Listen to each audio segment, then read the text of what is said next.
Hey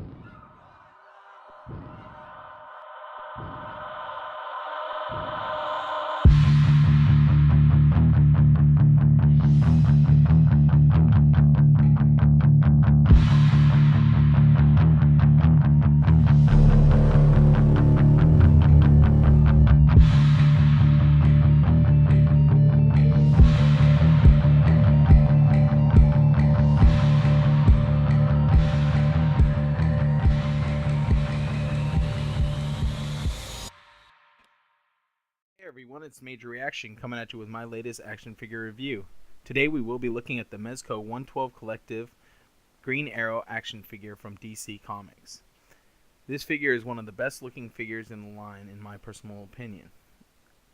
It meshes the blend of cloth fabric and plastic accessories really well, and it's probably one of the best examples of a mixed media figure. This figure boasts a ton of accessories and a really neat design. There are a few small gripes, but we'll get into that as soon as we go over articulation. This figure features many different types of fabric interwoven in together. The jacket alone is made of a green textured faux leather looking material. It's lined with a lime greenish cloth, hard kind of cloth material, almost like a hard yarn or a hard sewing type of yarn of some sort. And the inside is made of like a black felt lining of some sort. And on the side you have these kind of stretchy mesh parts to the jacket. The jacket also has a couple areas where it actually has wires in it for posing the parts of the jacket. The pants are made of like a stretchy legging type of material that fit the body really nicely. They're not baggy like some of the other figures that we've seen. They fit actually really nice, and they didn't really spare any attention to detail. All the details are on there, from the buckles to the straps. Everything's nicely painted, and there's a lot of nice texturing and weathering on the belts and straps, and even on the armor you can see some nice little paint details. Let's go ahead and take a look at the articulation. Arms can move up about that much. If you rotate them at the upper joint right there, at the upper shoulder joint, you can rotate them straight up and out. You can move them 360 degrees.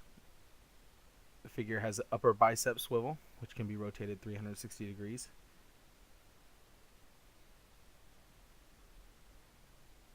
This figure also features double jointed elbows. As seen here, the range is pretty decent.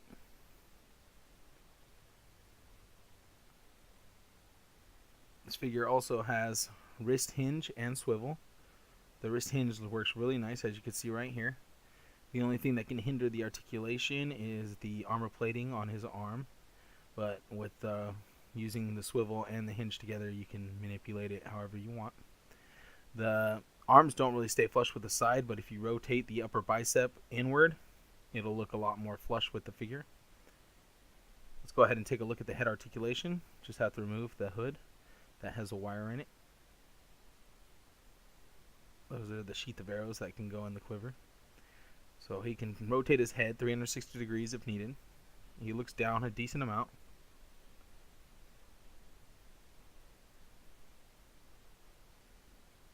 And he can look up only slightly. The head is on a peg inside of a hollow joint, so it kind of just has a limited amount of articulation right there, as you can see right here. I believe that the feet might also be on a peg similar to this, where the feet peg into the bottoms of the ankles, and that's why we have a limited amount of articulation in the ankles. The hood is made of two bendable wires, one that goes around the inside of that lime green cloth on the outside of the hood, and another one that runs from the front of the hood to the back of the hood down the faux leather, right down the seam right there. So you can pose the hood how you want. It looks really nice. It's a really cool little extra that they put in there. That was one of the things that was a problem with like some of the Black Series figures and stuff. Sometimes their robes would look a little wonky because of the way it would fall onto the head. Another big gripe about this is the ab articulation. The upper torso either probably has like an upper torso swivel type of thing going on, and it can only crunch forward about that much, and it can only crunch back a little bit too. And due to the I'm guessing it's the fabric that restrains it from swiveling too much to either side. There may be a waist swivel on this figure, but it's kind of insignificant. If you use what I think is the waist swivel and the upper torso swivel together, you can get a little more range out of this figure. The legs open up really nice. They can do the splits position pretty much. One of the nicest joints on this figure is probably the double jointed knees. They have a really good range on those, as you can see here. And the pants move really nicely. You don't really feel like they're going to come loose or rip or anything like that, so that's nice. They have a limited articulation going backwards, the legs, but good enough to do some nice running poses and whatnot. There's an upper boot cut, so you can swivel it right there. And there's also an upper thigh swivel up there, hidden under the skirt and under the leggings, obviously. But you can swivel the upper thigh as well. Those little parts on the jacket are another part that have wires in them and can be bent and kind of posed up a little. It's best to kind of leave them flat when you're not using the figure, though, because you don't want that wire to end up bending out through the jacket, you know. That would look bad. And then the main problem with the figure is the ankle articulation. It's really limited. There's no hinge really at all. There's no ankle rocker, and the only thing you can really do is swivel the feet on it. So you can rotate the feet at the bottom. That's about it. So there are a few minor gripes on the articulation, but overall this figure is one of the best looking figures that the Mezco Toys has put out. All the accessories are really nice, as you can see here. Comes with a lot of, like, 5 different sets of hands, a knife, multiple bows, multiple arrows, sorry, one bow. One of the problems with the bow is that the string doesn't pull back far enough. It's kind of tight on the bow, so you can't really get him into a nice